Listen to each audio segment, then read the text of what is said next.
함께 해보실 하나님 말씀 창세기 28장 10절에서 15절, 구약성경 창세기 28장 10절에서 15절까지 말씀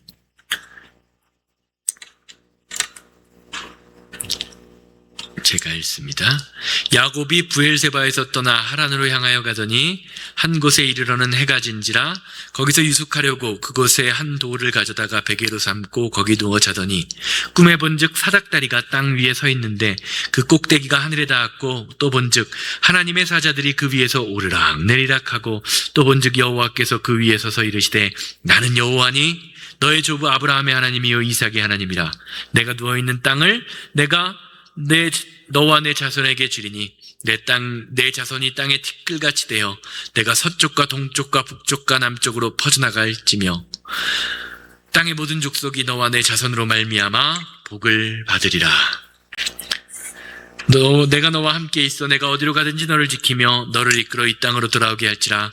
내가 내게 허락한 것을 다 이루기까지 너를 떠나지 아니하리라 하신지라. 아멘. 반갑습니다. 여러분, 오늘 이 아침도 예배하는 모든 분들에게 하나님이 주시는 놀라운 은혜와 은총이 함께 하시기를 주님의 이름으로 소망합니다. 지난주 말씀 잠시 먼저 살펴보면 야곱은 어떤 사람이었냐? 늘 자신의 계산과 자신의 꾀로, 자신의 방법으로 자신의 인생을 성공으로 이끌고자 했던 사람입니다. 그런데 성경을 가만히 살펴보면 어떻다라고 말씀드렸어요? 사실은 그가 인생을 세운 것이 아니라 하나님이 그의 인생을 붙잡아 주셨고 하나님이 그의 인생을 세워주셨다라고 성경은 이야기합니다. 이런 하나님의 은혜는요, 오늘을 사는 우리에게 영적으로 아주 커다란 교훈을 줍니다. 성도는 하나님의 전적인 은혜를 입은 자인 동시에 우리에게 주신 은혜에 믿음으로 응답하며 살아가는 존재라는 사실입니다. 여러분들의 인생을 한번 가만히 돌이켜보시기 바랍니다. 저와 여러분들의 과거와 현재와 미래는 모두 하나님의 선하신 손길, 계획 가운데 있음을 고백할 수밖에 없습니다. 하나님은 하나님의 뜻에 따라 저와 여러분들에게 역사하셔서 결국에는 하나님의 선을, 하나님이 가장 원하시는 일들을 이루시는 분이라는 거지요.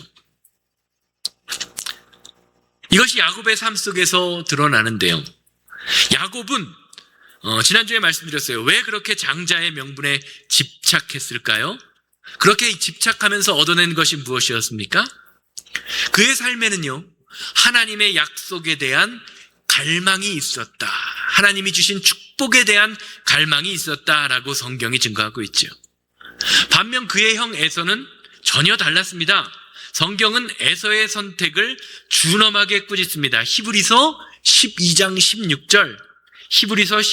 16절 말씀 보면 음행하는 자와 혹 한 그릇의 음식을 위하여 장자의 명분을 판 에서와 같이 망령된 자가 있을까 두려워하라.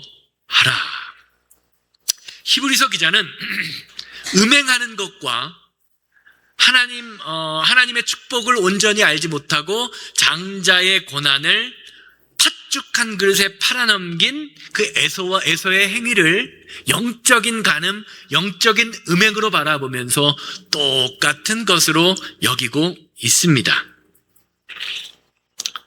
사랑하는 여러분, 성도는 우리의 삶에 임하시는 하나님의 약속을 갈망하는 사람입니다.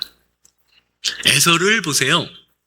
하나님이 주시는 장자의 축복을 팥죽 한 그릇에 팔아넘기는 태도를 성경은 음행하는 것과 같이 연결 지으면서 망령되다라고 이야기하고 있죠. 여기서 망령되다, 제가 무슨 뜻이라고 말씀드렸죠? 거룩한 것을 세속적인 것과 바꾸는 것, 즉 하나님의 약속을 값싸게 여기는 태도, 하나님께 예배하는 것을 값싸게 여기고 하나님의 말씀을 경히 여기는 태도를 망령되다라고 말합니다. 에서는 당장의 배고픔이라는 육체의 욕구를 해결하기 위해서 하나님이 주시는 영원한 축복을 내던졌습니다. 창세기 25장 32절은 이러한 에서의 행동을 다음과 같이 설명합니다. 창세기 25장 32절. 에서가 이르되 내가 죽게 되었으니 이 장자의 명분이 내게 무엇이 유익하리요. 사랑하는 여러분, 인간은요 누구나 자신에게 유익하다고 생각하는 것을 선택합니다. 그런데 우리의 영적인 눈이 가리워지면 무엇이 나에게 진짜 유익한 것인지 분별하지 못하게 됩니다. 왜냐하면 우리 인간의 본성 자체가 무엇이 진정으로 유익한지 분별해낼 능력이 없어요. 분별할 수 있는 유일한 방법은 무엇입니까? 하나님의 말씀에, 하나님의 약속에 근거하는 삶을 살 때만 우리는 하나님의 뜻을, 나에게 진짜 유익한 것이 무엇인지를 분별하게 됩니다. 사람은 눈앞의 이익과 순간 타오르는 욕정과 또 내가 다른 사람이 나를 화나게 만들 때 그 감정에 속아서요 영원한 가치를 놓치면서 살아갑니다. 성경은 이렇게 가벼운 에서의 태도를 창세기 25장 34절에서 이렇게 표현하고 있지요. 창세기 25장 34절. 야곱이 에서에게 떡과 팥죽을 주매 에서가 먹으며 마시고 일어나 갔으나 에서가 장자의 명분을 가볍게 여김이었더라. 신앙의 위기는 뭔가 대단하게 악한 일을 해서 시작되는 것이 아닙니다. 이 정도는 괜찮겠지 하는 아니라 하나님의 약속보다 눈앞의 만족을 우선시하는 사소한 것에서, 눈앞의 이익을 바라보는 태도에서 시작되는 것입니다. 에서가 장자의 명분을 판 결과는 참혹합니다. 비록 세상적으로는 여전히 큰 가문을 이루고 여전히 풍요로운 삶을 사는 것 같지만 영적으로는 완전히 무너지고 있습니다. 가장 결정적인 비극은 하나님의 언약이 그의 후손에게 이어지지 않았다라는 것이죠. 오늘 말씀에서 보면 나오지만 야곱을 향하여는 내가 어디로 가든지 너를 지키며 너를 이끌어 이 땅으로 돌아오게 하리라. 땅의 모든 족속이 너와 내 자손으로 말미암아 축복을 얻을 것이다 라는 약속이 주어졌지만 말라기 1장 2절에서 3절 말씀을 보면 에서의 자식 에돔 사람들에 대해서는 다음과 같이 평가하고 있습니다. 여호와께서 이르시되 내가 너희를 사랑하였노라 하나 너희는 이르기를 주께서 우리를 사랑하셨나이까 어떻게 우리를 사랑하셨나이까 하는도다. 나 여호와가 말하노라 에서는 야곱의 형이 아니냐. 그러나 내가 야곱을 사랑하였고 에서는 미워하였으며 그의 산들을 황폐하게 하였고 그의 산업을 광야의 이리들에게 넘겼다. 사랑하는 여러분, 지금 내 형편이 조금 괜찮다고 해서 내 사업이 잘 되는 것처럼 보인다고 해서 그것이 정말 괜찮은 것이 아님을 우리는 깨달아야 합니다. 영적 실패는 하나님을 가볍게 여기는 순간 시작됩니다. 에서는 후에 눈물을 흘리며 축복을 구했지만 이미 기회를 잃은 후였습니다. 히브리서 12장 16절에서 17절 말씀, 아까 16절 읽었는데 17절까지 이어서 다시 읽을게요. 음행하는 자와 혹 한 그릇의 음식을 위하여 장자의 명분을 판 에서와 같이 망령된 자가 있을까 두려워하라. 너희가 알거니와 그가 그 후에 상속을 받으려고 눈물을 흘리며 구하되 버림바가 되어 회개할 기회를 얻지 못하였느니라. 사랑하는 여러분, 회개도요 때가 있습니다. 하나님의 축복도요 때가 있습니다. 아무 때나 하나님이 사랑의 하나님, 공의의 하나님이라고 해서 아무 때나 어느 순간이나 막 회개해 주시는 것이 아닙니다. 하나님이 우리에게 주신 기회를 놓치면 그 때를 잊어버릴 수 있음을 우리는 기억하고 주님 앞에서 늘 경건한 마음을 가지고 믿음으로 살고자 하는 그 삶을 살아야 하는 것이죠. 신앙의 선택은요, 순간의 선택처럼 보이지만 사실은 미래를 결정하는 것입니다. 야곱을 보세요. 장자의 축복을 얻은 그 방법이 사실은 정당치 못했습니다. 그러나 그는 축복의 가치가 무엇인지를 알고 있습니다. 반대로 에서는 배고픔을 해결하는 것을 선택합니다. 결국 말라기 1장 4절에서 5절 이어지는 말씀, 아까 읽은 이 말씀에서 이어지는 말씀은 하나님이 에서의 후손을 어떻게 처리하시는지 다음과 같이 증거하죠. 에돔은 말하기를 우리가 무너뜨림을 당하였으나 황폐한 곳을 다시 쌓으리라 하거니와 나 만군의 여호와가 이르니라 그들은 쌓을지라도 나는 헐리라. 사랑하는 여러분, 우리가 아무리 우리의 인생을 우리의 열심으로 쌓으려고 할지라도 하나님이 헐어버리시면 아무 소용 없습니다. 아무 소용 없습니다. 이것을 우리가 믿음으로 분별할 줄 알아야 합니다. 그래서 우리는 하나님께 예배하는 예배를 쌓아야 돼요. 내가 열심을 통해서 내 사업장과 내 가정을 세우려고 하는 것 별 소용이, 물론 세상적으로는 소용이 있을지 모릅니다. 당장은 눈에 보이는 것처럼 성공처럼 보일지 모릅니다. 그러나 하나님은 분명히 말씀하시죠. 그들은 쌓을지라도 나는 헐리라. 야곱의 인생을 보세요. 야곱의 인생은 고난의 연속입니다. 속고 속이는 세월, 형의 위협, 자녀로 인한 슬픔 등 그는 스스로 자신의 삶을 창세기 47장 보면 애굽의 왕 바로를 축복하는 그 순간에서 자신의 인생이 험악한 세월이었다라고 고백합니다. 험악한 인생이었다고 고백합니다. 그런데 그의 인생의 놀라운 변화는요, 이집트의 왕 바로 앞에서 축복하고 난 이후에 성경이 그의 인생을 뭐라고 평가하는지에 분명히 나타나요. 창세기 47장 10절입니다. 야곱이 바로에게 축복하고 그 앞에서 나오니라. 젊은 시절 야곱은요, 남의 축복을 빼앗기 위해 혈안이 되었던 사람입니다. 그런데 인생의 말년에는 남의 축복을 빼앗는 자가 아니라 남을 축복하는 자가 되었습니다.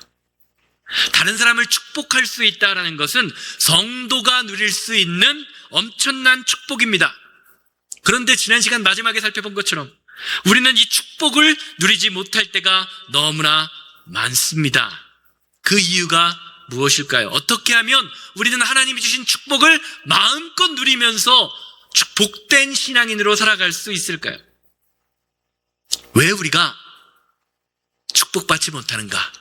그건 성경은요, 속죄에 대한 의심 때문이다. 내가 주님으로부터 죄사함을 받은 자라는 것을 깨닫지 못하기 때문이다 라고 성경은 증거합니다.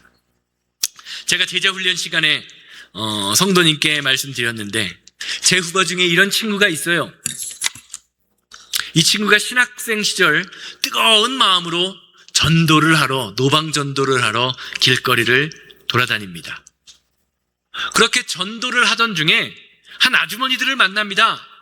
처음에는 대화가 잘 통하는 듯해서 그분들을 따라 나섰습니다. 그런데 도착한 것은 일반적인 교회가 아니에요. 입구에는 괴기한 우상들이 세워져 있었고요, 사람들은 그 우상 앞에, 강단 앞에서 절을 하고 있었습니다. 그리고 거기 있는 사람들이요, 그 후배에게 여기 있는 우상에게 절을 하라라고 강요합니다. 처음에 이 친구는요, 우상 앞에 절을 할 수 없다, 우상 숭배다라고 하면서 절을 하지 않았어요. 그런데 사람들이 강압적으로 그 후배에게 절을 하라고 요구했고, 덩치 큰 성인, 깡패같이 생긴 사람들이 그 친구 앞에 와서 절을 하라고 강요하자 겁에 질려서 강압적으로 우상 앞에 절을 하고 말았습니다. 그날 이후 그 후배의 삶에는요, 지독한 영적 전쟁이 시작됩니다. 하나님 앞에서 기도하려고 무릎 꿇을 때마다 마음속에 이런 속삭임, 마음속에서 이런 생각이 들어요.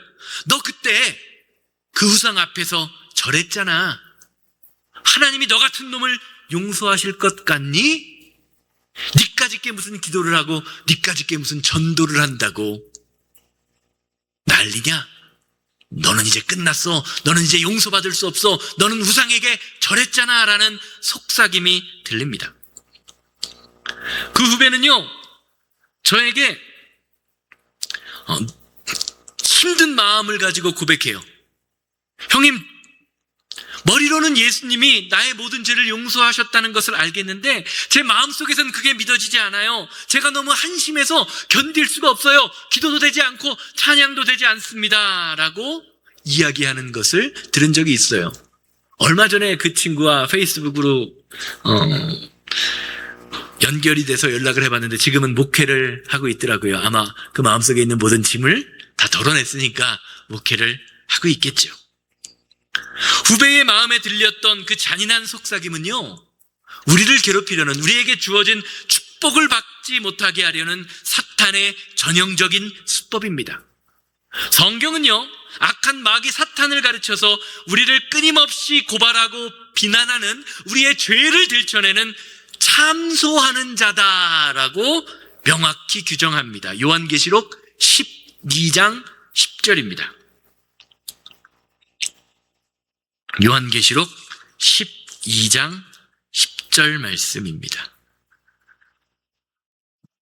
내가 또 들으니 하늘에 큰 음성이 있어 이르되 이제 우리 하나님의 구원과 능력과 나라와 또 그의 그리스도의 권세가 나타났으니 우리 형제들을 참소하던 자, 곧 우리 하나님 앞에서 밤낮 참소하던 자가 쫓겨났다. 성경은 사탄을 가르쳐 우리 형제들을 참소하는 자, 하나님 앞에서 참소하되 밤낮 참소하는 자라고 증거하고 있습니다. 참소하다라는 말의 뜻은 남을 헐뜯거나 남을 헐뜯어서 죄를 만들어내거나 이미 그리스도의 피로 용서받은 과거의 허물을 다시 들춰내므로 우리를 죄책감이라는 감옥에 가두는 것을 말합니다. 사탄은 밤낮으로 하나님 앞에서, 그리고 우리의 마음속에서 너는 자격이 없다, 너는 예수 그리스도의 보혈로 용서받지 못한다라고 소리칩니다. 그 목소리에 속으면 우리는 하나님 앞에서 당당히 서지 못하게 됩니다. 다른 사람을 축복할 영적 권세마저 잃어버리게 되는 것이죠. 그러나 성경은 무엇이라고 말합니까? 아무리 사탄이 우리의 죄를 고발하며 우리의 과거의 잘못과 허물을 들춰낼지라도 우리의 죄를 판결하시는 분은 누구예요? 하나님이라는 것입니다. 성경은 사탄의 참소 앞에서 덜덜 떠는, 그것이 믿어지지 않는 저와 여러분들을 향하여 로마서 8장 33절에서 34절 말씀처럼 이야기합니다. 로마서 8장 33절에서 34절입니다. 누가 능히 하나님께서 택하신 자들을 고발하리요? 의롭다 하시는 이는 하나님이시니 누가 정죄하리요? 죽으실 뿐 아니라 다시 살아나신 이는 그리스도 예수시니 그는 하나님 우편에 앉아 계신 자요 우리를 위하여 간구하시는 자신이라. 사랑하는 여러분, 하나님의 사랑은 우리의 모습이나 우리의 형편에 따라 흔들리는 연약한 것이 아닙니다. 우리의 죄는요, 엄청나게 큽니다. 어떠한 것으로도 갚을 수 없습니다. 그런데 죄보다 더 큰 것은 은혜입니다. 십자가의 은혜입니다. 시편 기자가 고백했듯이 우리의 복은요, 우리의 완벽해서가 아니라 우리의 죄가 예수 그리스도의 십자가의 은혜로 가리워졌기 때문이다 라는 것을 믿어야 돼요. 시편 32편 1절에서 2절, 시편 32편 1절에서 2절 말씀입니다. 허물의 사함을 받고 자신의 죄가 가려진 자는 복이 있도다.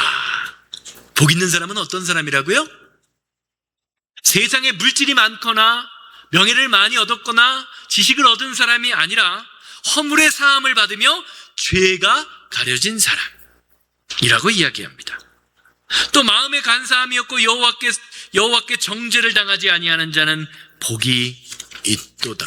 사랑하는 여러분, 성도는요, 내게 주어진 참된 복이 무엇인지를 깨달을 줄 아는 사람입니다. 이것이 보여야 하나님께 온전히 예배하게 되고요, 이것이 보여야 나의 삶의 우선순위가 결정됩니다. 이 복이 무엇인지를 모르니까요, 우선순위가 무엇에 있어요? 나의 사업과 나의 직장과 나의 출세와 나의 명예와 세상 것을 얻는 것에 우선순위를 두며 하나님을 예배하는 것을 과감히 포기하게 되는 것이죠. 사도 바울은요, 이 시편 32편 말씀을 인용하면서 이 복이, 하나님이 우리에게 주시는 이 축복이 우리의 행위가 아니라 하나님이 주시는 전적인 은혜라는 것을 고백하면서 예수 그리스도의 십자가의 의에 대하여 완전히 쐐기를 박습니다. 로마서 4장 4절에서 8절 말씀 보세요. 로마서 4장 4절에서 8절.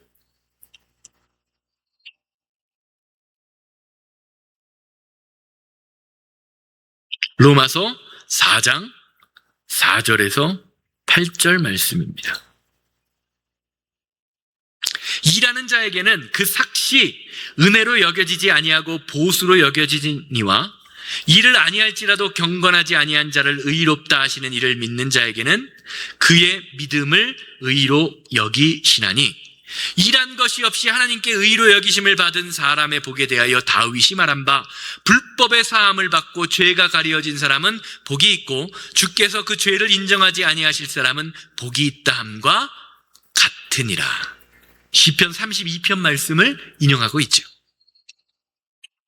하나님의 사랑은요, 우리가 실패했다고 해서, 우리가 넘어졌다고 해서, 조금 한심하게 굴었다고 해서 끝나버리는 종류의 사람은 어때요?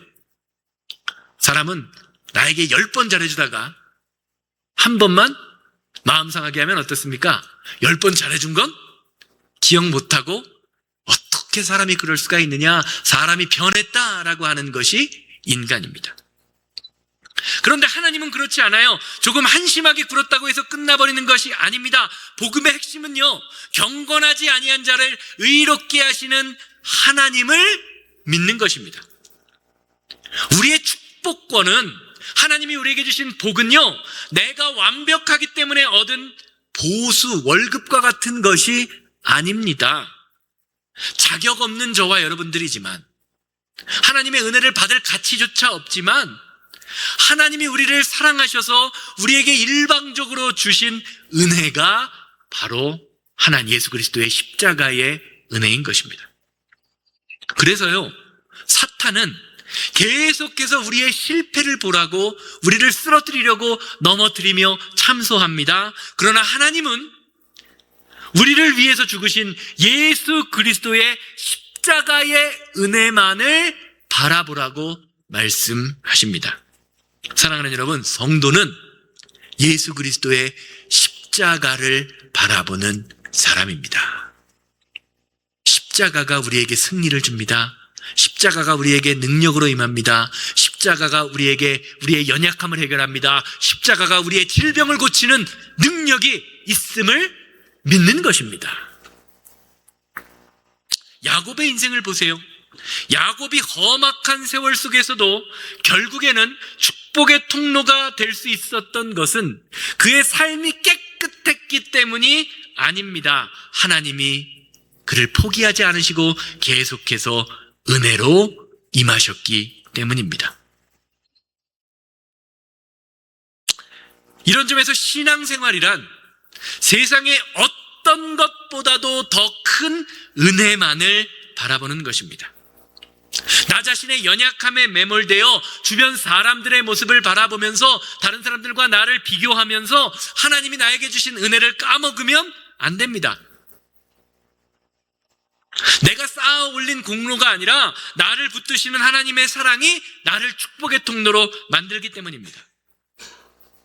이것이 야곱이 자신의 인생을 통해 깨달았던 축복의 비결이에요.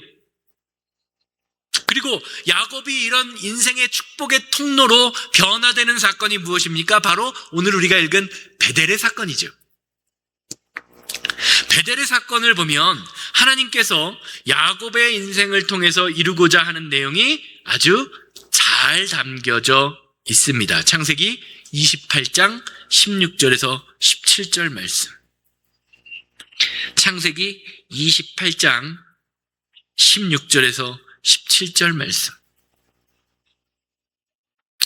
야곱이 잠에 깨어 이르되 여호와께서 과연 여기에 계시거늘 내가 알지 못하였도다. 이에 두려워하여 이르되 두렵도다. 이곳이요 이것은 다름이 아닌 하나님의 집이요 이는 하늘의 문이로다 하고.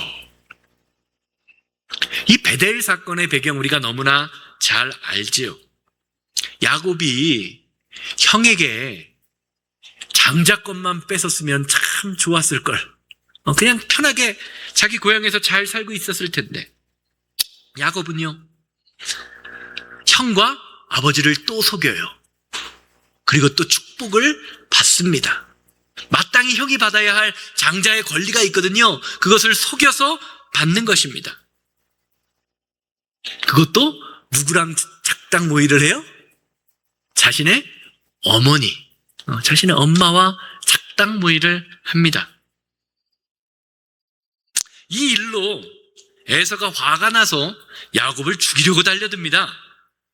그러자 야곱의 어머니는 야곱을 야반도주 시키지요. 밤중에 외삼촌의 집 라반의 집으로 도망치게 만듭니다.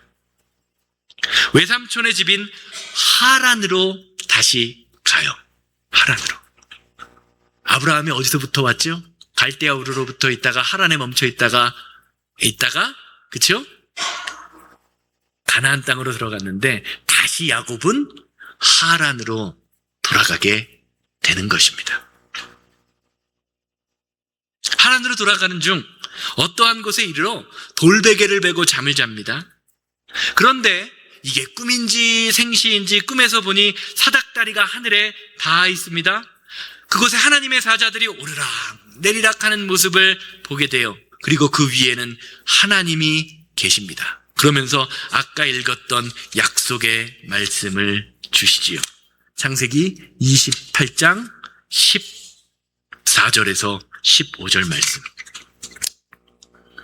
내 자손이 땅의 티끌같이 되어 내가 서쪽과 동쪽과 북쪽과 남쪽으로 퍼져나갈지며 땅의 모든 족속이 너와 내 자손으로 말미암아 복을 받으리라.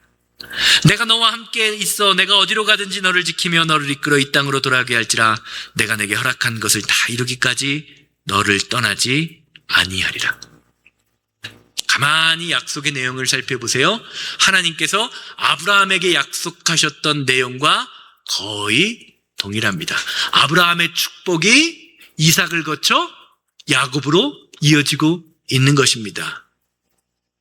이것을 신학적으로는 커버넌트 티올로지, 언약 신학 혹은 계약 신학이라고 이야기합니다. 하나님이 아브라함, 이삭, 야곱을 거쳐서 그 축복을 누구에게까지? 예수 그리스도에게까지 연결시키셨다라고 해서 언약 신학이라고 이야기합니다.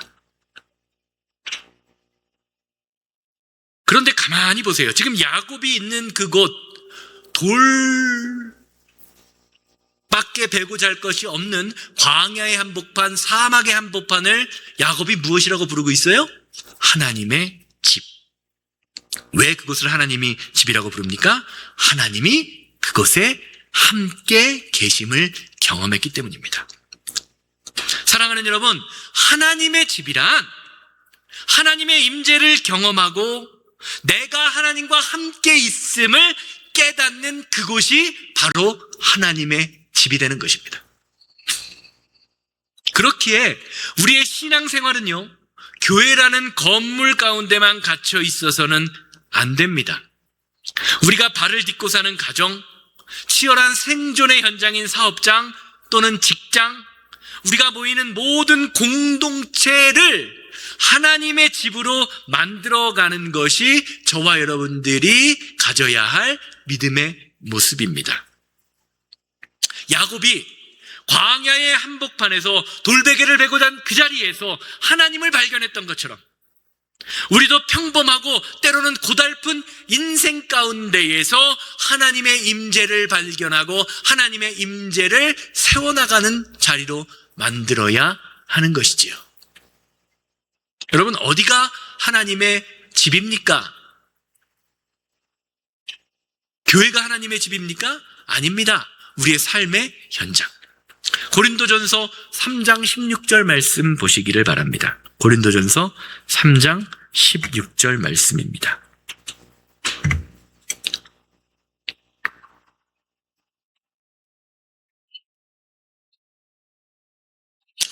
고린도전서 3장 16절. 너희는 너희가 하나님의 성전인 것과 하나님의 성령이 너희 안에 계시는 것을 알지 못하느냐. 사랑하는 여러분, 교회에 열심히 주구장창 다니는 것, 오는 것 중요합니다. 그러나 우리가 교회로서 세상을 살아가는 것, 교회에 가지 말고 교회가 되어야 합니다. 성전이 되어야 합니다. 자, 그러면 성전이 해야 하는 일이 과연 무엇입니까? 성전인 가정, 성전인 성도로서의 삶. 고린도전서 9장 13절 말씀 보세요.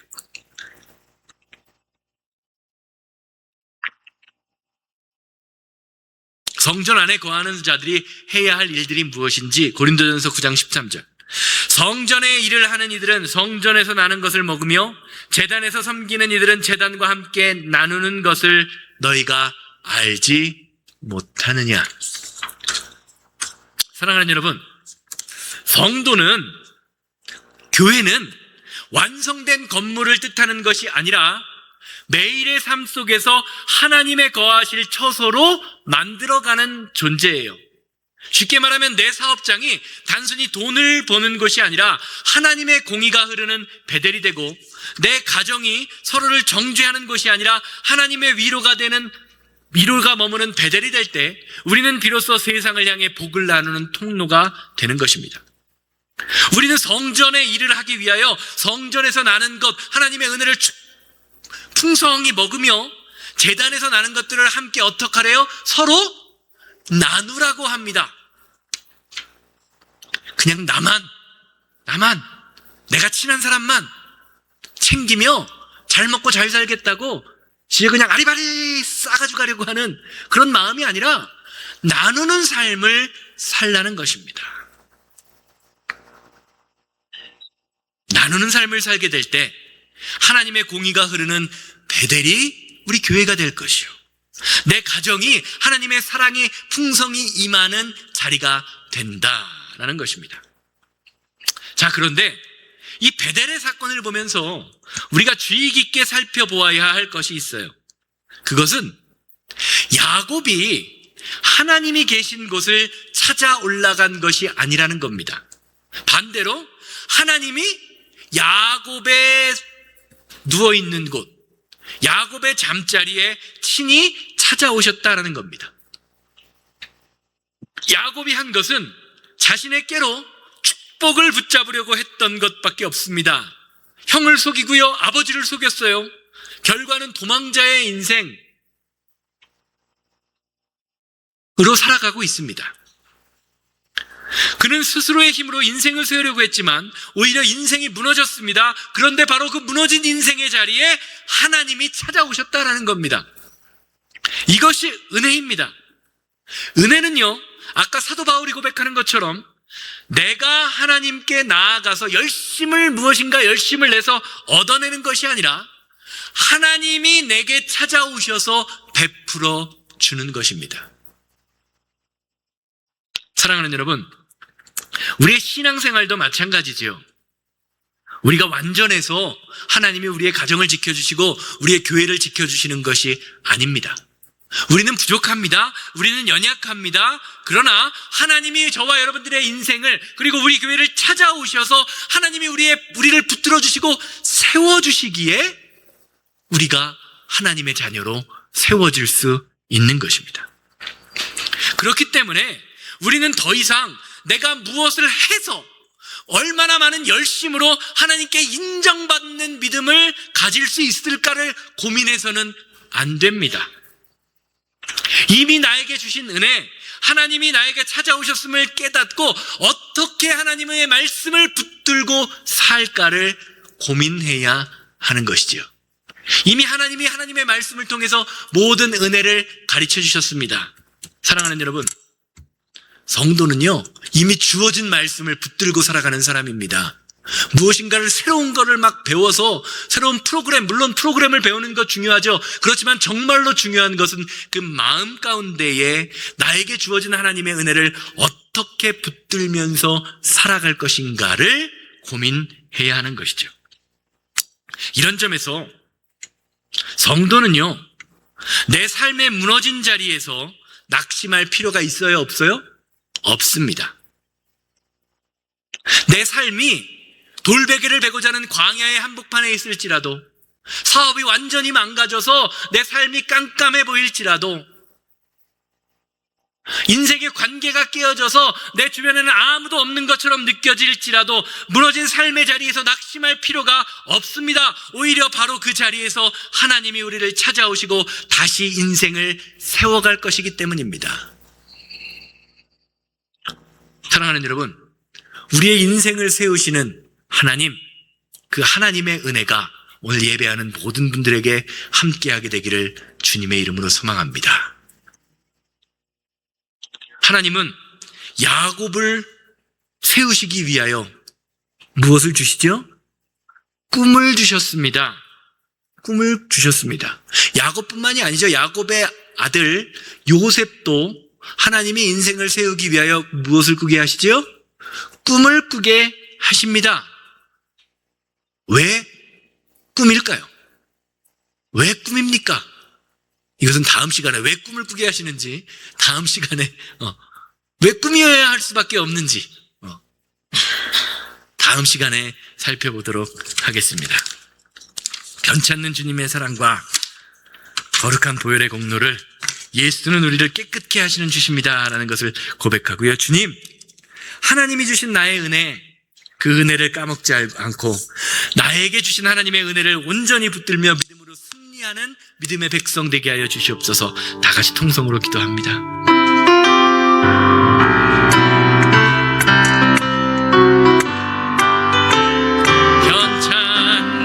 변찮는 주님의 사랑과 거룩한 보혈의 공로를 우리 다 찬양을 합시다. 주님을 만나볼 때까지 아멘. 예수는 우리를 깨끗게 하시는 주시니 그의 피 우리를 눈보다 더 이게 하셨네.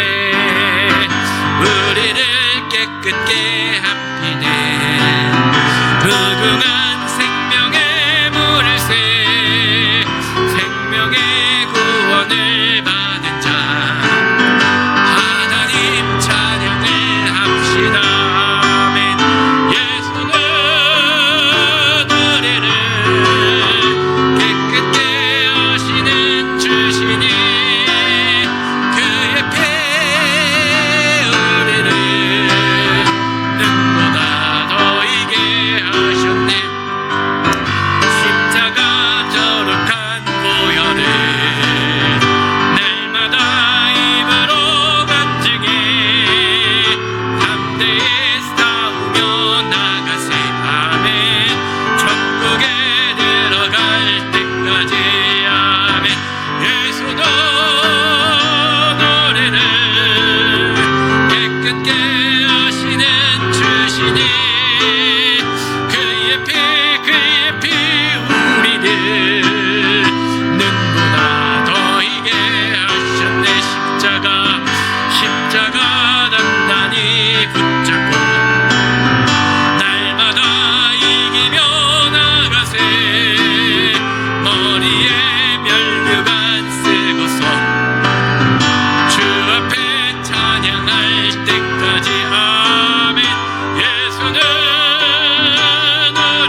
부족함을 아버지 하나님 깨닫게 하시고 믿음으로 기도하는 모든 성도님들의 마음속에 예수 그리스도의 충만한 은혜와 아버지 하나님 사랑이 풍성히 넘칠 수 있도록 인도하여 주시옵소서. 하나님의 말씀을 더욱더 사랑하며 하나님의 아버지 하나님 은혜를 더욱더 사모하는 우리 성도님들에게 예수 그리스도의 은혜와 능력이 넘쳐나게 하시고 나를 붙드시는 하나님, 그 하나님의 사랑을 의지하며 넘어진 자리에서도 다시 붙들고 하나님의 말씀을 붙들고 일어날 수 있는 믿음의 은혜가 오늘 예배하는 우리 성도님들의 마음속에 충만하게 임하게 하여 주시옵소서. 낙심하지 않게 하시고 우리가 아버지 하나님 쓰러진 그 자리가 하나님이 임재하시는 귀한 믿음의 자리라는 것을 믿음으로 고백하며 담대히 주님의 말씀을 바라볼 수 있는 귀한 믿음의 시간 될 수 있도록 주님 인도하고 역사하여 주시옵소서. 다시 세우시는 하나님, 다시 일으키시는 하나님, 다시 회복시키시는 하나님의 은혜가 오늘 예배하는 모든 성도님들의 마음속에 풍성하게 임하게 하여 주시옵소서. 하나님, 우리를 향하신 하나님의 사랑이 얼마나 크고 위대하고 감사한지를 깨닫게 하시니 감사합니다. 세상은 믿음의 사람들을 세상 것으로 유혹하며 넘어뜨리려고 하지만 세상적으로 넘어진 것처럼 보일지라도 낙심하지 않게 하시고 좌절하지 않게 하시고 우리가 쓰러진 자리, 우리가 병들은 자리, 우리가 상처 입은 그 자리가 하나님의 우리를 찾아오시고 다시 세우심을 주시기 원하는 자리라는 것을 믿음으로 바라보게 하사 우리에게 하나님이 주시는 비전과 꿈을 갖게 하여 주시옵소서.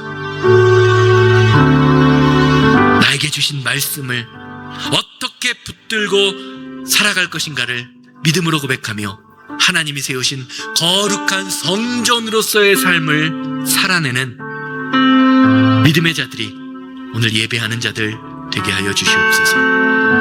이제는 우리 주 예수 그리스도의 은혜와 아버지 하나님의 거룩하심과 성령님의 감화감동 역사하심이 예배를 마치고 삶의 자리로 돌아가 우리에게 주신 십자가의 은혜를 온전히 갈망하며 살아가기 원하는 우리 성도님들의 삶과 가정과 사업장 만나는 모든 사람들 위해 이제부터 영원토록 함께 있을지어다.